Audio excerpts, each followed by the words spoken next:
I'd like to tell you about Sea of Thieves, and then I'd like to tell you a Christmas story. But first, Sea of Thieves is a game wherein you play as a pirate, and it works like this. When you spawn, you'll spawn as part of a crew assigned randomly, or with friends, or just yourself. You will also get a ship. You can choose a quest to dig up treasure based on clues and maps, or fight AI skeleton ships, or you can wander around sinking other players and stealing their shit. It's a very open sea. There's shrines on the seabed for plundering, there are instruments which will sync with other players' songs so you can play shanties on your voyages, but it's other players who make this game what it is. Because AI is fun to fight, but a very common occurrence is that you'll have spent maybe 2 hours on a quest sometimes, bringing back loads of loot to sell off at an outpost, and suddenly a player ship will appear, knowing full well you're carrying expensive stuff, and do everything they can to sink you and ruin your day. So you fight for your life and your honor. They'll try and board and anchor you so you're dead in the water. They'll try bringing explosive kegs aboard to sink your ship. They'll even drink so much grog they vomit and try to use that as a weapon for blinding you. Queensberry rules. And if they do sink you, they will taunt you mercilessly. And if you sink them, naturally you'll do the same. And what big fun this all is. My favourite aspect of the game is called tucking. There's a particular pose you can strike where you'll lie down or become a barrel, and your username will be obscured.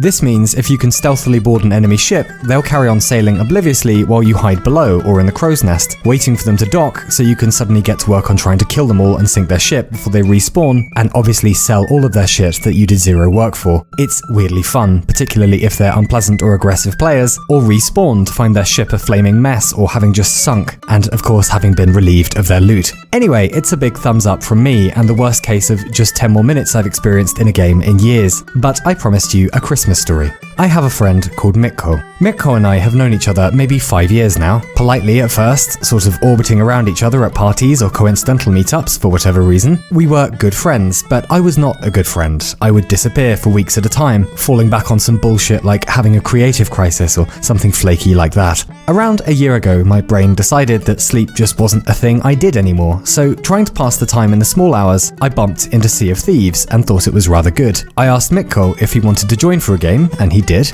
and we found that not only did we work remarkably well as a two-man crew, I like steering is fun, and he's exceptionally good on cannons, but also we physically couldn't stop playing it.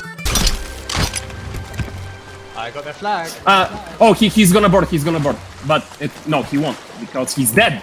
But yeah, I tell you what, I'll jump off onto the island here, I think. Right, by all means, go ahead. Okay, just okay, yeah. Can you just Where do you want me to island? shoot? Anyway. Yeah.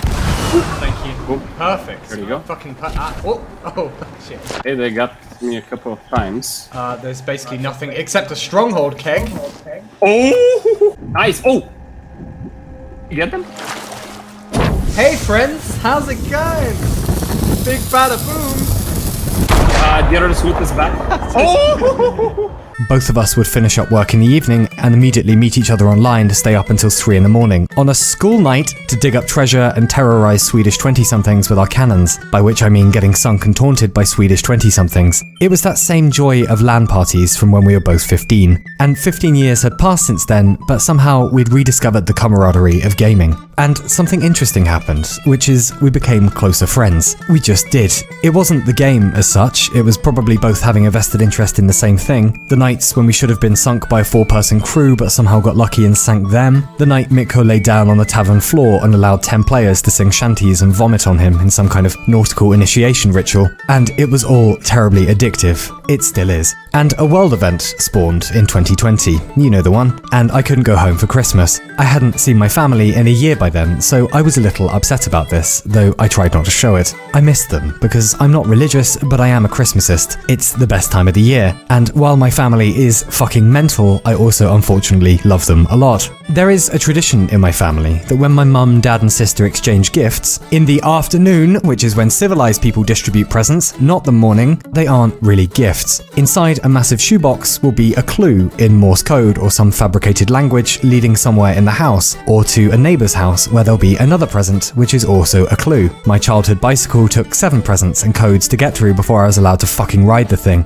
And on Christmas Day of 2020, just before I was about to go drink myself into a lonely stupor, I went over Mitko's for a bit to exchange presents with him and his wife. And on opening my first present, it was a clue, which led to another clue, which led to another clue, and so on in a game that must have taken them hours to think over and set up. And I was very touched. They had expertly recreated British Christmas. And later, as pirates, sailing across the digital seas with Mitko, I asked him why he'd done that, why he'd gone to all that effort. And he said, well, you couldn't go home and we knew you were sad and we wanted to make you not sad and we love you. And I had to turn the microphone off for a bit because I did an eye malfunction, then regained my composure, turned the microphone back on and tried to say thanks. It was one of the kindest things anyone has ever done for me. And I remembered more. I remembered how he'd been popping over to my place to look after my cat for Easter, and had clearly remembered that back in the UK we eat chocolate around then. And he'd hidden chocolates in drawers and cupboards such that I'd still be finding them months later. Or this year, a few months before my birthday, when he started asking strangely specific questions about what my favourite rocket is, and tolerated a 20-minute rant about how angry moon landing conspiracies make me, and what should appear on my birthday but this cake with a Saturn V made from icing, and the moon landing directed by Stanley Kubrick. Look at this shit. Look at it.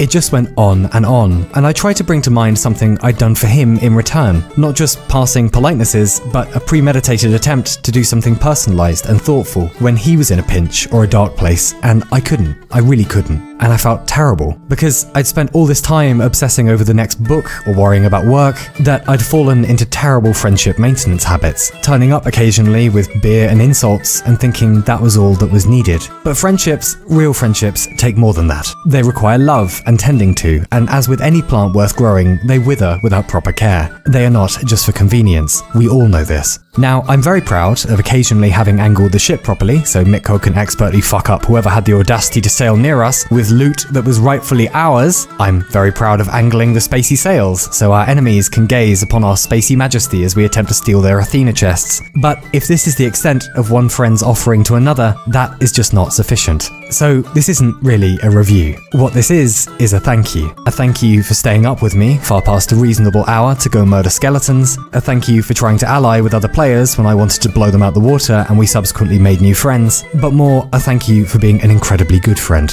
Because I'll never forget what you did for me that Christmas, nor all the other kindnesses, the evenings when I've been pathetically down about writing or whatever, and you never fail to have something wise to say. I hope the devs know what a frustratingly brilliant game they've made. I hope one day I learn to stop switching to holding a plank of wood during PvP because I'm panicking. I hope we plunder many more galleons together and tell Flameheart where to stick it. And I can't really outdo an elaborate Christmas treasure hunt, but I can make a self-indulgent video about what your friendship means to me and what a good person I think you are. So this is that.